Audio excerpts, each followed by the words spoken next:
Hello മക്കളെ, അപ്പോൾ നമ്മുടെ +1 എക്സാം ഒക്കെ കഴിഞ്ഞതിന് ശേഷം നിങ്ങൾ എല്ലാവരും +2ലേക്ക് കടക്കാൻ റെഡി ആയിട്ടിരിക്കുകയാണ്. CBSE കുട്ടികൾക്ക് ഓൾറെഡി ക്ലാസ്സുകൾ സ്റ്റാർട്ട് ചെയ്തിട്ടുണ്ട്. സ്റ്റേറ്റ് കുട്ടികൾക്ക് കഴിഞ്ഞ ദിവസങ്ങളാണ് നമ്മുടെ ബോർഡ് എക്സാം കഴിഞ്ഞിട്ടുള്ളത്. നിങ്ങൾ +2 CBSE ആയാലും സ്റ്റേറ്റ് ആയാലും +2 ബോർഡ് എക്സാമിനോടൊപ്പം തന്നെ നിങ്ങൾക്ക് നീറ്റ് JEE പോലുള്ള ഹൈലി കോമ്പറ്റേറ്റീവ് ആയിട്ടുള്ള എൻട്രൻസ് എക്സാം ക്രാക്ക് ചെയ്ത് ഫസ്റ്റ് ചാൻസ് തന്നെ പ്രീമിയം ഇൻസ്റ്റിറ്റ്യൂട്ടിൽ പഠിക്കാൻ ഒരു അവസരം നിങ്ങൾക്ക് വരികയാണ്. സോ ഇത് എങ്ങനെയാണെന്നാണ് നിങ്ങൾ ആലോചിക്കുന്നത് അല്ലേ? സോ നമ്മൾ +2 ബോർഡ് എക്സാമിനോടൊപ്പം തന്നെ ഈ കോമ്പറ്റേറ്റീവ് എക്സാമുകൾക്ക് തയ്യാറെടുക്കണം എന്നുണ്ടെങ്കിൽ തീവ്രമായിട്ടുള്ളൊരു പരിശീലനം നമുക്ക് ആവശ്യമാണ്, അല്ലെങ്കിൽ സിസ്റ്റമാറ്റിക് ആയിട്ടുള്ള ഒരു പഠനം നമുക്ക് ആവശ്യമാണ്. ഇത് എങ്ങനെ പഠിക്കാൻ പറ്റും, ഇതിന്റെ സ്ട്രാറ്റജീസ് എന്തൊക്കെയാണ് എന്നുള്ളതൊക്കെ ഡിസ്കസ് ചെയ്യാനായിട്ട് നിങ്ങൾക്ക് ഒരു ഫ്രീ വർക്ക്ഷോപ്പ് സൈലം കണ്ടക്ട് ചെയ്യാണ്. ഓൾറെഡി കഴിഞ്ഞ ഞായറാഴ്ച നമ്മൾ കണ്ടക്ട് ചെയ്ത് കഴിഞ്ഞു. അപ്പം ഈ വരുന്ന 30-ാം തീയതി നമ്മൾ തൃശ്ശൂരും അതുപോലെ എറണാകുളത്തുമാണ് ഫ്രീ വർക്ക്ഷോപ്പ് കണ്ടക്ട് ചെയ്യുന്നത്.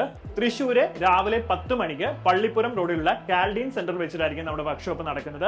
അതേ ദിവസം ഉച്ചയ്ക്ക് 1 മണിക്ക് എറണാകുളത്തുള്ള നമ്മുടെ സഹോദരൻ അയ്യപ്പൻ റോഡിലുള്ള ഡോക്ടർ അലക്സാണ്ടർ മർത്തോമ ഹാളിൽ വെച്ചിട്ടായിരിക്കും വർക്ക്ഷോപ്പ് കണ്ടക്ട് ചെയ്യുന്നത്. സോ എങ്ങനെ നീറ്റ് അല്ലെങ്കിൽ JEE പോലെയുള്ള ഹൈലി കോമ്പറ്റേറ്റീവ് എക്സാം പഠിക്കാം എന്നുള്ള ഒരു കൺഫ്യൂഷൻ നിങ്ങൾക്ക് ഇപ്പോഴും ഉണ്ടെങ്കിൽ, ആ കുട്ടികളുടെ മാത്രമല്ല പേരൻസിന് ഉണ്ടെന്നുണ്ടെങ്കിൽ ഇത് ഒരു അവസരം നിങ്ങൾ മാക്സിമം യൂട്ടിലൈസ് ചെയ്യുക. ലിമിറ്റഡ് സീറ്റ്സുകൾ മാത്രമാണ് നമുക്ക് ഈ വർക്ക്ഷോപ്പിന് വേണ്ടിയിട്ടുള്ളത്. അപ്പം ഇതിൽ പങ്കെടുക്കാൻ ആഗ്രഹിക്കുന്നവരാണ് നിങ്ങളെങ്കിൽ സ്ക്രീനിൽ കാണുന്ന QR കോഡ് സ്കാൻ ചെയ്തിട്ട് നിങ്ങൾക്ക് രജിസ്റ്റർ ചെയ്യാവുന്നതാണ്. So all the best.